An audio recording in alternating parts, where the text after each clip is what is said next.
I'd like to tell you a little bit about the history of the Vincent motorcycle and this machine in particular. And if you're not familiar with the history of the Vincent Motorcycle Company, it's something to really know if you love motorcycles. The motorcycle was created in the 1920s through 1955, and the company was started by a brilliant young engineer named Philip Vincent. And Philip Vincent started the company when he was in his 20s. In 1931, another brilliant engineer named Phil Irving joined the company, and together they helped to make the Vincent Motorcycle Company world famous. What you have here is a Vincent V twin that was produced after World War II. Why is the Vincent such a remarkable machine? Well, back in the 1940s, when most motorcycles are barely capable of reaching 100 miles an hour, the Vincent could easily cruise at 100 miles an hour. Out of the twins, there were three models after World War II. There was the Basic Rapide, there was the Vincent Black Shadow, and then there was the Lightning. This is a Rapide that was built in 1948. The Rapide, the Basic Rapide, was capable of traveling 115 miles an hour as a top speed. The Black Shadow had a top speed of 125 miles an hour, and the Lightning was able to go up to 150 miles an hour. How fast was this compared to other machines? Well, back in the 1940s, there were Americans who were motorcyclists who actually believed that the Vincent it was illegal to own a Vincent, and it became legendary in the late 1940s when in 1948 a man named Raleigh Free went to Bonneville to the Salt Flats, got on a Vincent, laid flat on his belly, got on a bathing suit, and took a Vincent up to 150 miles an hour. And there's a famous photograph that I'd like to show you of Raleigh Free doing this. This is probably one of the most iconic photographs in the history of motorcycle. When the Vincent motorcycle was produced, it was way ahead of its time. After World War II in particular, there were certain features that were really far advanced. I'll list a few. When you look at this machine behind me, you'll see that the engine does not appear to have a traditional frame, but it does have a frame, but the engine is considered part of the frame. It's a stressed member. And at the top of the cylinders, underneath that tank, there is what's called the upper frame member, which is bolted to the cylinder heads and also serves dual purpose to hold oil. The front forks are attached to the upper frame member, and the rear frame member is a triangulated frame that has shock absorbers up top, and that was an innovation that was designed and patented by Philip Vincent when he was a young man in his 20s. The post-World War II Vincent also had dual front and rear brakes, had wheels that could be easily detachable just by turning a Tommy bar, and you didn't need hand tools to do so. The rear mudguard was hinged so that way you could twist a little handle and lift up the rear part of the mudguard and take the wheel out. Many Vincent twins after World War II had two sprockets, and you could take the wheel out, turn it around, put it back in, and attach a sidecar and have the right sprocket for riding with a sidecar.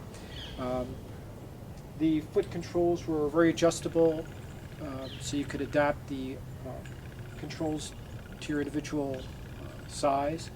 The engine had many features. I could go on and on about this bike, but put together, this made this machine exceptional. It had high quality. It was very fast. It was very expensive.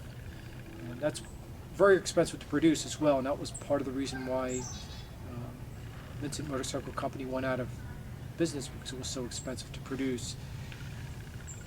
I'll tell you a little bit about this particular bike. It's a 1948 Rapide that was produced, or that was built in late 48. and it was created, and came out of the shop in December of '48, and then delivered to a dealership in the early part of January of 1949.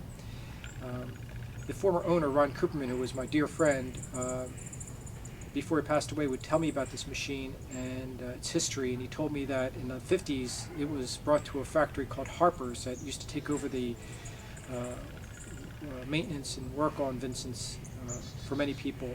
And this bike was tuned to lightning specifications, and I was able to verify that when I had this bike worked on. It's very fast, and it's just a joy to own, and I'm privileged to have such a machine. This bike was made into a racer. It has the racing wheels. It used to have TT carbs. It had a cutout on the left-hand side of the tank, so that way the tank could be adapted for the TT carbs. Just really a special bike, and it was not running very well when I first got it, and I did have it worked on, but it was not. It's just not the way I wanted it after it was worked on initially, and I was looking for somebody who would make it very roadworthy, and I remember I was looking for advertisements in the Antique Motorcycle Club magazine, and I saw that there was an advertisement for a company that worked on post-war Vincents, and I saw that they worked on CH Sportsters from the late 50s through the 60s, and also BMWs from 61 I think through 69, and also 750 Ducati GTs. But it caught my eye that this company worked on the restoration, preservation, and rebuilds of post-war Vincents, and I saw a quote that said, that was a quote that I was familiar with by a philosopher named Spinoza, and the quote said that all excellent things are as difficult as they are rare. That impressed me. I called up the man who owns the company, Richard Barsati, had many conversations with him, took my bike to his shop up in Vermont, the shop is so organized, it's pristine inside, it's like an operating room, it's so clean and organized, and Richard did outstanding work. One thing that was amazing, though, was in the process of him working on my machine, he was able to find the original rear frame member of this motorcycle a mere 18 miles away. See, this bike was in an accident years ago, and the rear frame member was replaced, and he was able to find the original rear frame member from a collector who has many Vincents up in Vermont. If you're a Vincent collector, you'll know that to be able to do that is remarkable, and like finding a needle in a haystack, but Richard Barsati did it. And if you have a Vincent bike, you should consider, and you need work on it, you should consider bringing it to him. His website will be following this video. So, to wrap up, I hope you enjoyed this video. I hope you enjoyed in particular the bike at speed, and the shots of the bike cruising along. And if you own a motorcycle, no matter what type it is, may you have many years, many miles of safe and enjoyable riding, and long live the Vincent motorcycle. Thank you.